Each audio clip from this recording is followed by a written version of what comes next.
welcome you to this Bible study of the Banking Blessings Ministry. My name is Goodluck Ofebu, and this is my wife.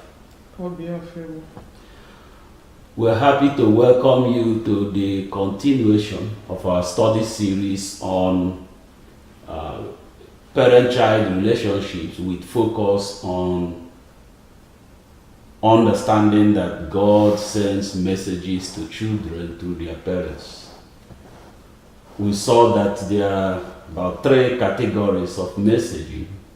One was the example from Samuel, where God sent a message through Eli, and it was very clear to Eli that, of course, after a number of attempts, it was clear to Eli that this was a message from God, and God was intending to talk to Samuel. So he passed the information to Samuel and instructed him on how to respond. The next type of message is where God gives clear instruction to parents about something they need to implement, either implement for their children or guide their children to implement. And a very good example was the covenant with Abraham, in which God made covenant with Abraham and with future generations of Abraham's offspring.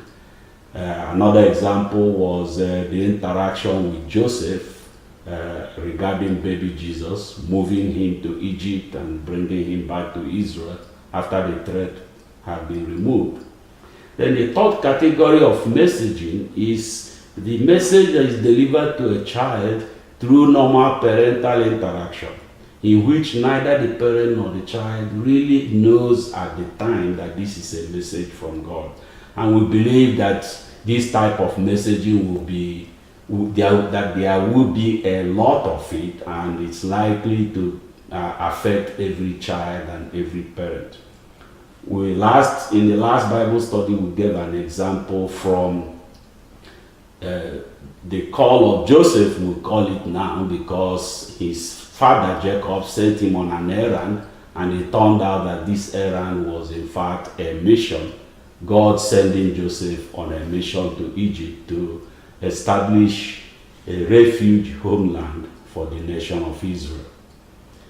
Today we'll go to another example, again using a popular person in the Bible, example on what we'll call today the call of David.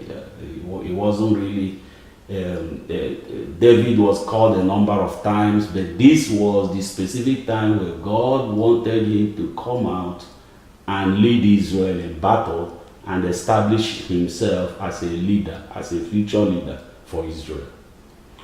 We'll see that this is an example of God messaging a child. We'll go through the details to see how it is in fact that kind of example, and that this message was delivered through normal parental interaction that neither David nor his father knew at the time that this was a message from God.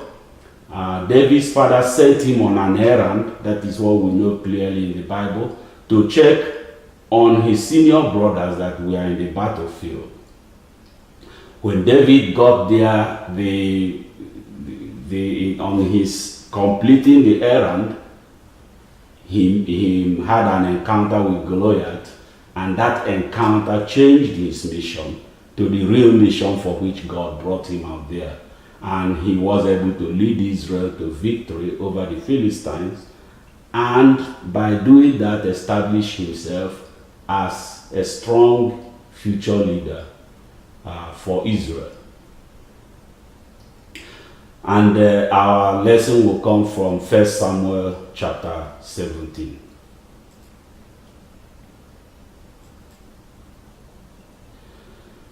So, to summarize, the type of message we're looking at is God sending message to a child through the child's parents. And this message is delivered through normal parental interaction, because neither the child nor the parent knows that this is a message from God.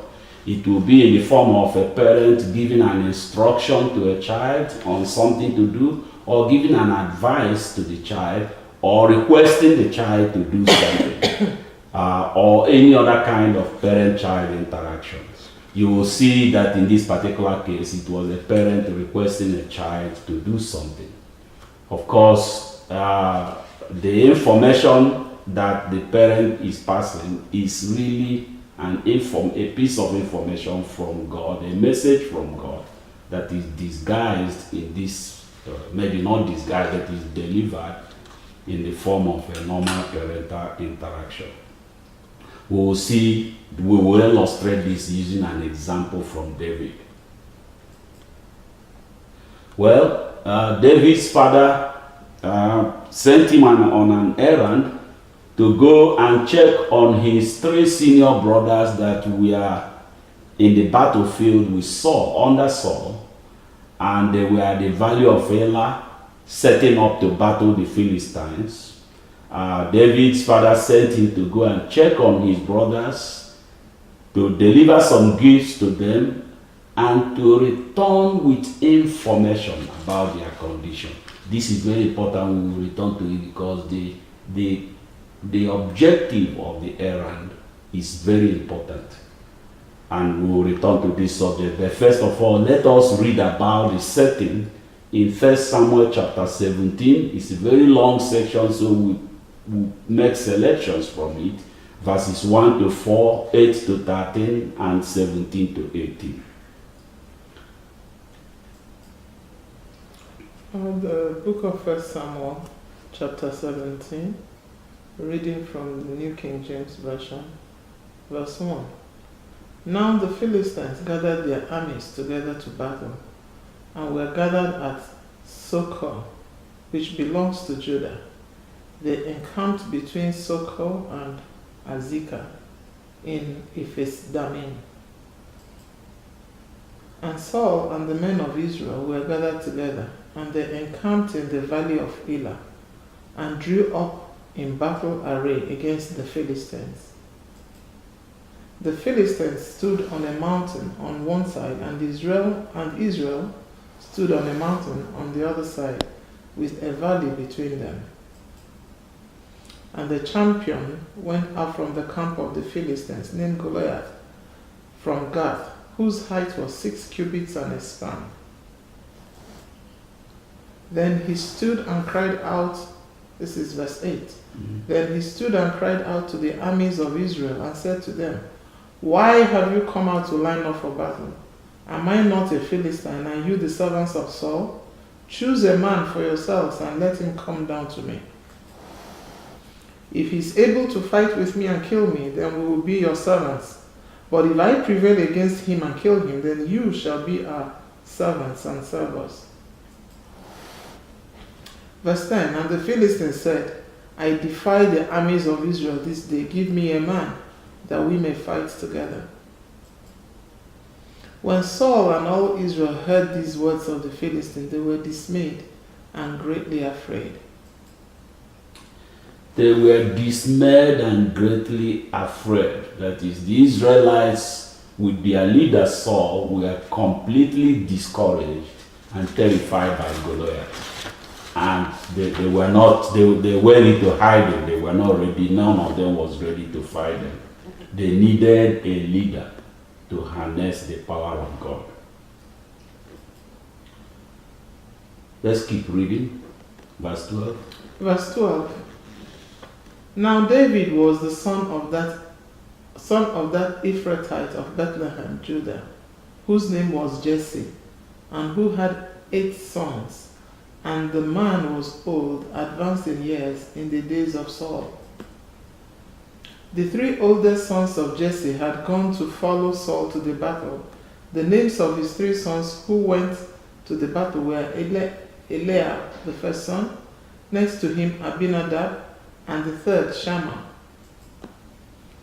Then Jesse said to his son David, Take now for your brothers an ephah of this dried grain, and these 10 loaves, and run to your brothers at the camp.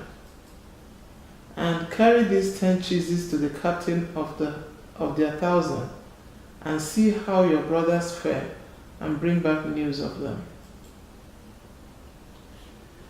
see how your brothers fare and bring back news of them. So the objective of the errand was for David to go and check on his brothers at the battlefield, find out their condition, get words from them about their condition, and bring information back to their father. This is very important because when David got to the camp, they were not there. The Israeli fighters had just left the camp and had gone to the battlefront to set up for a potential battle. So David, knowing the objective of the errand, it was not just to go and deliver things. If it was to deliver things, then he could just drop things at the camp and go back. But the objective of the errand was to talk to his brothers and make an assessment of their condition and then come back and be able to report to his father. Because of that, he dropped his supplies at the camp and then went to the battlefront to meet with them. This is important because it was at the point of completing his errand that he made his encounter with Goliath.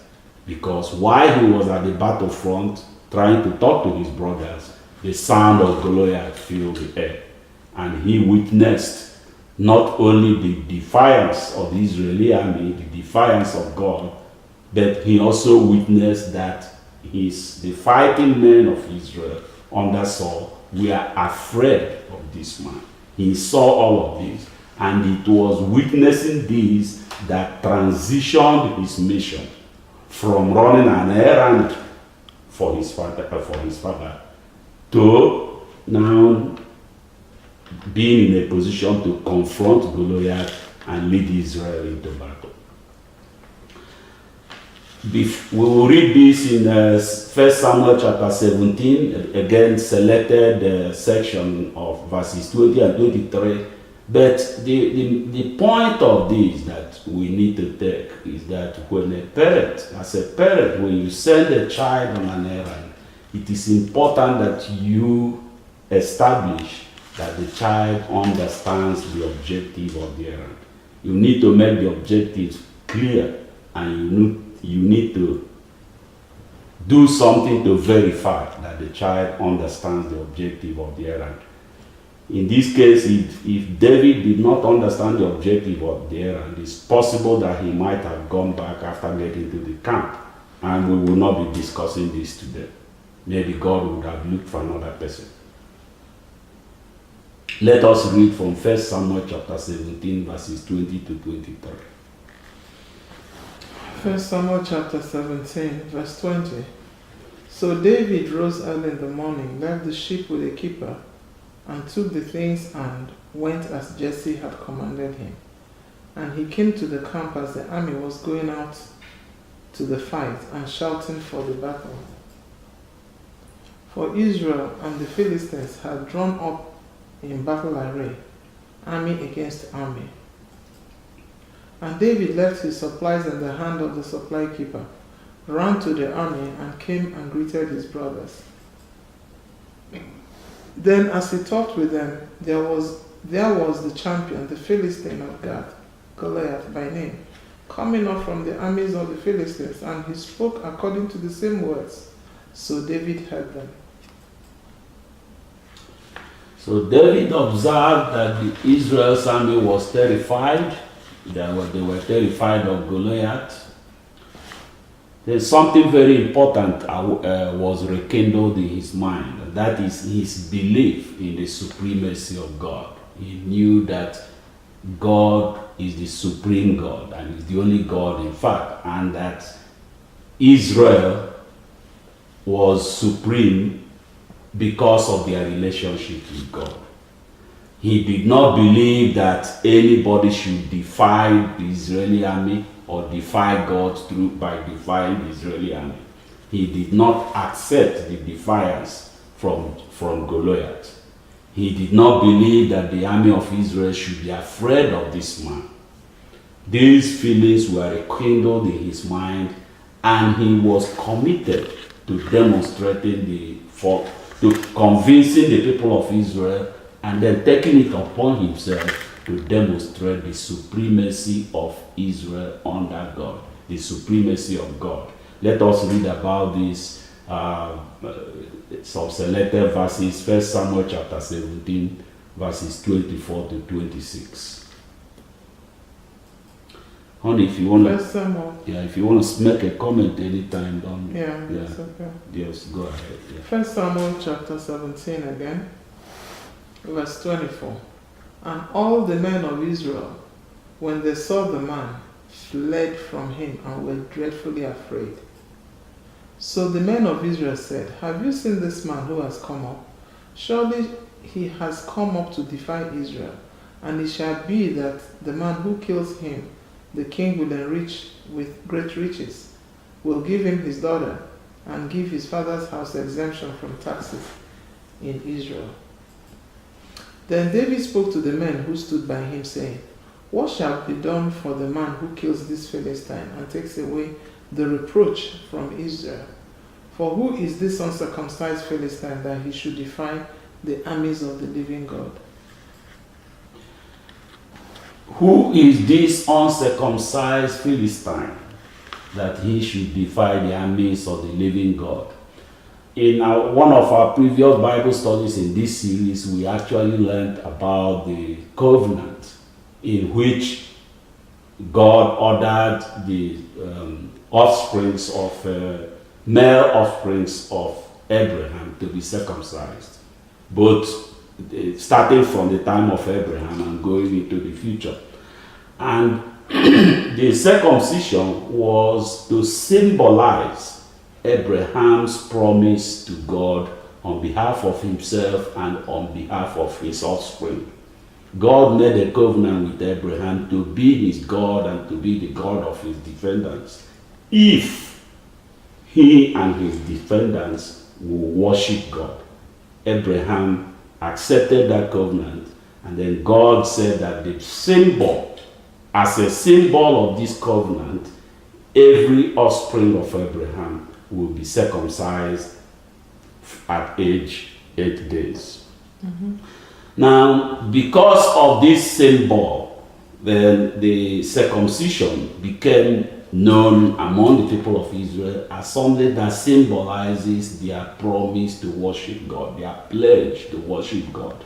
So when David referred to this man as an uncircumcised Philistine, he was really saying, who is this man that comes from a nation that doesn't worship God, a nation that is not pledged to worship God?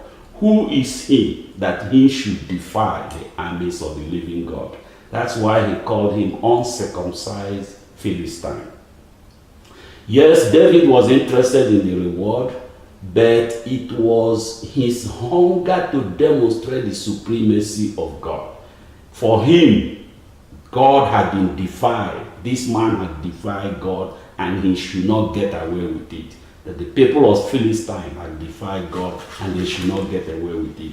So this is what was burning in him. And this is what the passage, if you read the passage carefully, you see that he spent some time trying to convince the people of the army, the fighting men of Israel, about this relationship between God and Israel, and the fact that the supremacy of God meant a supremacy for Israel, and meant that Israel should not be afraid of any other army.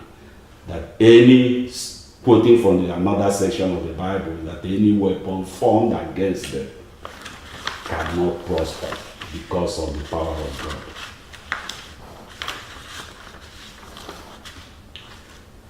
Well, he tried to motivate the fighting men. Then his brother scolded him, but he refused to be distracted by his brother. This was and I'm now talking about his unwavering commitment to carry out the mission that he had just identified. This is the mission of making sure that this defiance of God did not go unpunished. So his brother tried to distract him. His brother scolded him, he refused to be distracted. He simply told his brother that he had a reason for what he was doing, and he turned around and faced other people and then talked to them, continued to talk to them about the same thing. And as he talked to them, trying to rev them up, they understood what he was saying and felt that they should take him to their leader Saul. So he was taken to Saul, and there Saul saw him and heard him. Saul said, "Oh, you're only a boy. This man is an experienced fighting man. There is no way I'm going to send you against him." Well, David there and there made a case to Saul that he had been in similar dangers before. He had confronted similar enemies, and that God helped him defeat these enemies. So that the same God that helped him defeat a lion and defeat a bear and take his lamb off their mouth, that God will deliver him from the hands of this Philistine and will lead him to victory. Therefore, he convinced Saul that nobody should be afraid of this man, because he, David, will fight the man and defeat him. Yeah, what intrigues me about this particular place is the fact that Saul doubted that David could go against Goliath, because to him David was just a boy. Yeah. But David made his case, though he started with his experience with the bear and the lion. Yeah. He ultimately still referred his success to God. To God. He didn't tell Saul, "I'm experienced in these things, I have done that, I have done that. That has given me the skill and the experience to be able to do these things." He said, the God that helped him, delivered him from death, from those situations, and made him succeed, will help him to do this as well. Yes. So his reliance was not in his experience, was not in his prowess, but his reliance was in the power of God. Was in the power of God. Yes. Exactly. So it still comes to, it's not by his power, it's not by his might. Yes. But by the Spirit, of God. Yes. And another point here before we go to read our selection from the passage is that David refused to fight in another person's shoes. Like when Saul approved for him to fight, when he convinced Saul, Saul dressed him in his military regalia and expected him to go and fight like a military man. And David chose to fight in his own shoes. He said, "Well, no, I cannot do this. This is not me." So Saul took those things off him, and then David picked up his own kind of weapon, which were just ordinary stones and a sling. Yes, and then his shepherd's stick. Yes. That's what he had. Yes. So, and it's also another thing that comes out here is the fact that when God, if you look at David, refused everything that Saul gave him. He tried it, but said, "This is not. I haven't tested these things. This is not me." Yeah, it's not me. I haven't used them before. It's more like it's weighing me down. I would rather fight in my own way, my own shoes, as I am. Now, can you imagine if he carried the armor of Saul and went there and did something? You know, it's possible to say, if not for the shield of Saul, if not for the sword of Saul, David could not have, slaughtered Goliath. So, in essence, what I'm trying to bring out here is that God, when he does these things, is unequivocally God. Yes. His glory he will share with no one. Yes. He did not want this to be masked as, it was because David had a helmet, or because he had a special sword from Saul, or because this or that. He just went. Yes. And we'll see this as we read this particular, that he said, "I come to you in the name of the God of Israel." Yes. Whom you defy. Yeah. Okay, let us read. This is in 1 Samuel chapter 17, verses 26 to 40. We'll just select 36 to 37 to just two verses to kind of tell the story in a nutshell. But we encourage everybody that listens to this to take some time and read the entire passage. 1 Samuel chapter 17 again, verse 36. Your servant has killed both lion and bear, and this uncircumcised Philistine will be like one of them, seeing he has defied the armies of the living God. Moreover, David said, the Lord who delivered me from the paw of the lion and from the paw of the bear, he will deliver me from the hand of this Philistine. And Saul said to David, go, and the Lord be with you. Yes. Okay. So, David, having convinced Saul and having determined that he needed to go in his own shoes, to go as himself, not as another person, he approached Goliath with his sling and a few stones, I think 5 stones five pebbles that he picked up. He realized what was happening, that really he was going into battle to fight for God, that this was not about fighting for himself. So he offered a prayer, but something remarkable happened. He didn't offer the prayer the normal way. He didn't want to do anything that would convey anything that would convey a message to Goliath that Goliath would interpret as a sign of weakness. If he knelt down to pray as he would have in other circumstances, maybe Goliath would have seen him as weak, and that would have encouraged him more. So he went as a normal human being going to fight. So he disguised his prayer as a battle cry. He used it. It wasn't really a disguise. He used the prayer as a battle cry, as a rebuke of Goliath. This is, I'm going to strike you down and cut off your head. I'm going to kill you. This is your last day in battle. I'm going to destroy your army. So it was a battle cry. But indeed, what David was doing was praying. He was also using that as a sermon to the people around. We're going to read this. It's really just 3 verses in the Bible, but there you could see it was a prayer. It was also a sermon. He was talking to all the people around. It was also a battle cry, that is a rebuke of his opponent, a rebuke of Goliath. Let us read about this. 1 Samuel chapter 17, verses 45 to 47, and we are going to make commentaries as we read. Verse 45.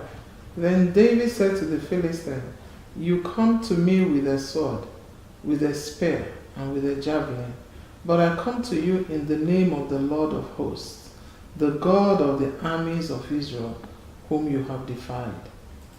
If we look at this as a prayer, this is what David was saying. Oh God, channel your power through me to fight this man. He has defied your army and he has defied you. So this was him talking to God, but he didn't present it like a prayer. He presented it like a rebuke of Goliath. This is what's going to happen. You come to me with your own weapons. I'm coming to you with the weapons of God. I'm coming to you in the name of God. Verse 46.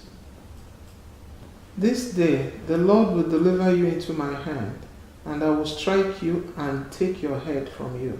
And this day I will give the carcasses of the camp of the Philistines to the birds of the air and the wild beasts of the earth, that all the earth may know that there is a God in Israel. What is the prayer? Strike this man down and give me his head. Scatter and destroy the Philistine army. Let the world know you are God of Israel. Let's read verse 47. Then all this assembly shall know that the Lord does not save with sword and spear, for the battle is the Lord's, and he will give you into our hands. The prayer form of this is all people will know their weapon has no power against your weapon. Father, this is your battle. I offer myself as channel for your weapon. So he was praying, he was rebuking Goliath, telling him that this was going to be the end of his career as a fighting person, his life in fact. And then he was also talking to all the people around, the army around, the whole world that would learn about this later on. He said, this is what I'm going to accomplish. This is the reason I'm doing this, so that the world will know that the people of Israel have a God they worship. They worship the supreme God. They worship the only God. And any weapon you bring against this God is powerless against his own weapon. Yeah, that's David's rebuke or battle cry against the Philistines is a prayer to God in form of declaration. He was declaring that which, he wishes to see. Remember that what has driven him is his faith. Yes. His faith based on the God that he knows, his belief in the God of Israel. And faith, with faith, you speak of those things that are not as if they were. These are things that David wants to see. These are his prayers that he's requesting God to grant him. But he's declaring them as if they are already. Yeah. That is the power of the faith. Because without faith, it's impossible to please God, as we see in the Bible. Yeah. So he's declaring these things. These are things that are born out of his faith in the God that he knows. And that's the kind of prayer, that's the kind of situations and requests that God answers. Yeah. Because one thing is that comes clear here is, once you're making these declarations, the Bible also tells us that power of life and death is in the mouth. As he is speaking it, he's actually saying, God, there's no other choice than to make this happen. Yes. And there's another important one there. It said, then all this assembly shall know that the Lord does not save by the sword and spear, for the battle is the Lord's, and he will give you into our hands. Yeah. Sometimes, and really oftentimes, when your motive is to do something that will lead you to testify. David is the same David as he was saying. He will say, Father, do this that the world may know, that I may declare, or I might say this to the congregation of the people. When your motive is to glorify God by the actions, it's really one way of provoking God to answer your prayers. Yes. Okay. God intervened, of course. We know that David used his skills and threw the stone with his sling at Goliath.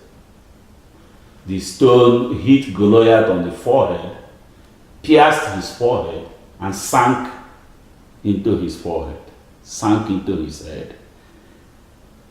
God turned the stone into a lethal weapon because it pierced Goliath's forehead.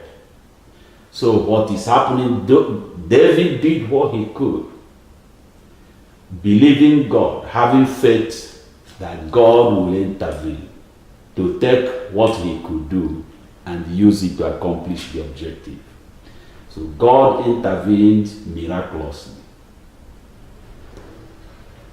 showing us a combination of two things, a combination of human effort and God's intervention. David made his human effort. He did what he could.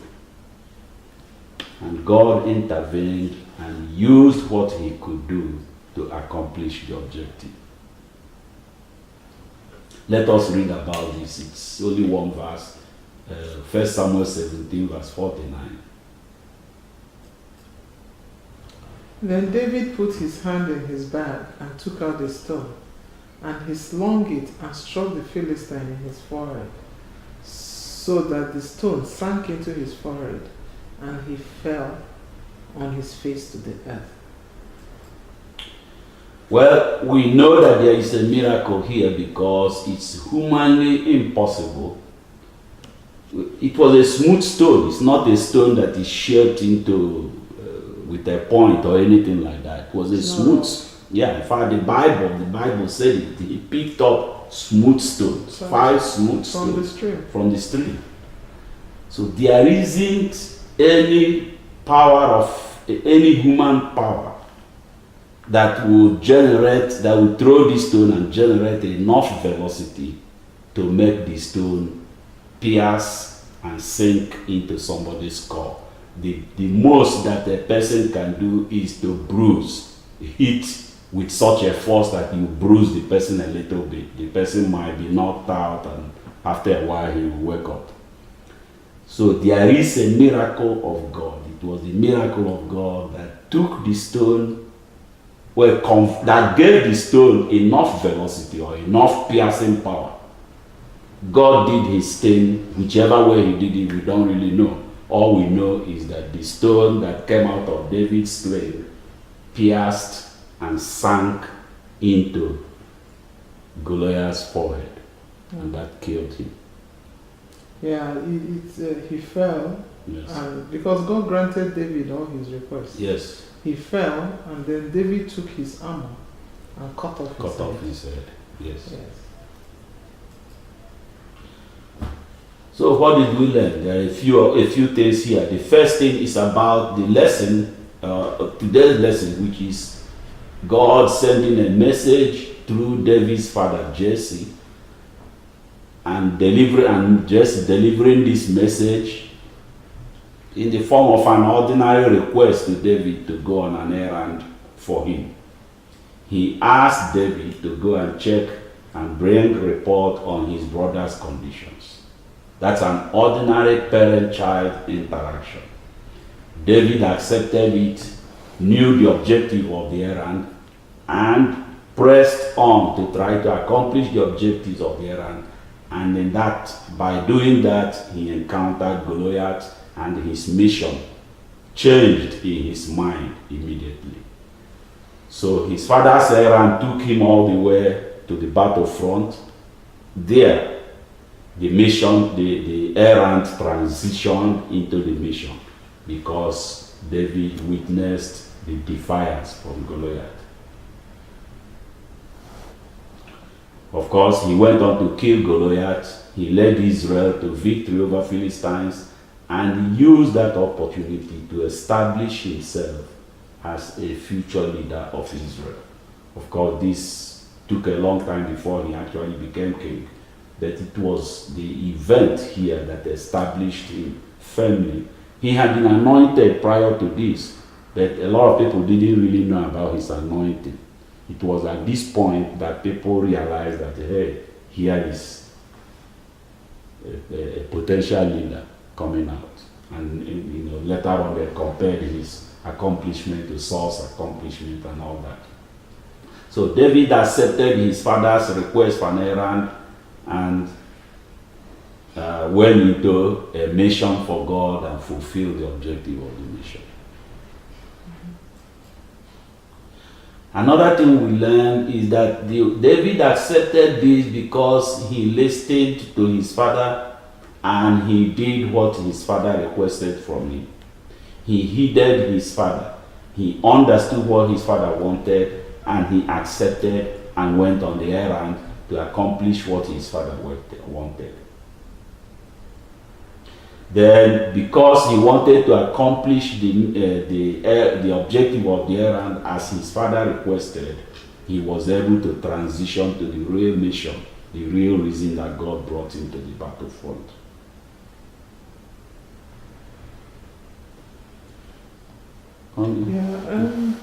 There's one more, but it's interesting, I always like to look at the life applications of these situations in the Bible, and the story of David and Goliath is one that applies to our everyday life. And oftentimes we can find that situations of Goliath is residing, it's not just an external thing, it can even be something or situations residing in you. Mm-hmm. And you need to wake up a David also from within you to deal with that Goliath. Okay? Now, one thing that struck me here is the fearlessness of David. You know? Courage is not the absence of fear, really, but despite the fear that you proceed. But the fearlessness and his supreme faith in God, that with these two combinations, we are able to come through most issues that face us in life. Okay? And of course, the belief in God comes with a realization that God is supreme and that there's nothing that all power belongs to him. There's nothing he cannot do. Yes. Okay? So this was something that was grounded in David. The supremacy of God was grounded in him.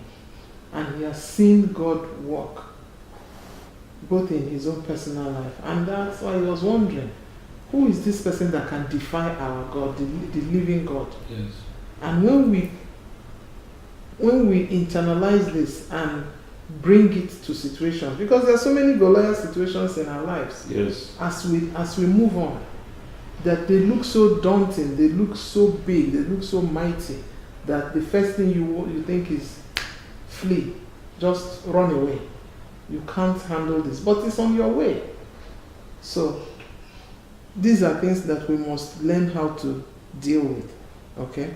In situations, problems and situations that face us. Mm-hmm. And always know that we have to, when our motive is correct, when our motive is to show forth the glory of God. Look at Elijah, when Elijah and the prophet of Baal, the prophets of Baal, when they did everything, what did he say? He said, call on your God, I will call on my own God. You know, let's see which God Will answer. And that's the God that is supreme. Yeah. When your motive is to show forth the glory of God and testify with that event that the living God is supreme, God shows forth. And if we can have this motive, it's not God heal me or God do this to me so that my neighbors will know that I am very rich. Yeah. Not God do this so that my enemies will bow before me. Not, those are vanity and frivolity. But if it's to answer you so that the name of Jehovah will be lifted up, because he said, if you lift me up, I will draw all men to me. Yeah. The Philistines ran, but they have seen that by that act that Jehovah is supreme. So these are things we should put in our hearts when we have issues that confront us. Yes. Yes. One more thing we learn is about God's intervention in our life.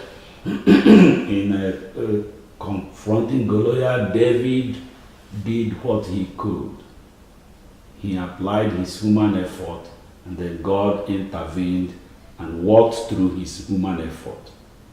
Oftentimes, of course, God can perform miracles in our lives in various ways, but a lot of times he encourages us to do the things we can do. In fact, by doing the things you can do, you place yourself in position to receive. It as a channel. Yes, to receive God's intervention. Yeah. Yes, this is a very good, clear illustration of this in the story of David and Goliath. So deploy your capabilities with faith of God to fight your battles. David knew that God will fight for him, and he didn't stay in the camp to pray. He went to battle, knowing that whatever he did, that God will work through him to accomplish the objective. And that brings us to the end of this Bible study. And We thank you for, we know it's a little long this time. We thank you for participating with us. We pray that you have learned something that you can really use in your life. You learned about to hang on to the supremacy of God, believe it, and really use it, because God will work with you when you recognize that He is supreme and you believe and expect Him to function as the supreme God that He is. There is the famous quotation that all weapons formed against you will not prosper, and that is really telling us about the supremacy of God. We pray that you have learned this and that you will be able to use it to bring yourself closer to God's purpose for your life. Thank you, and God bless you. God bless you.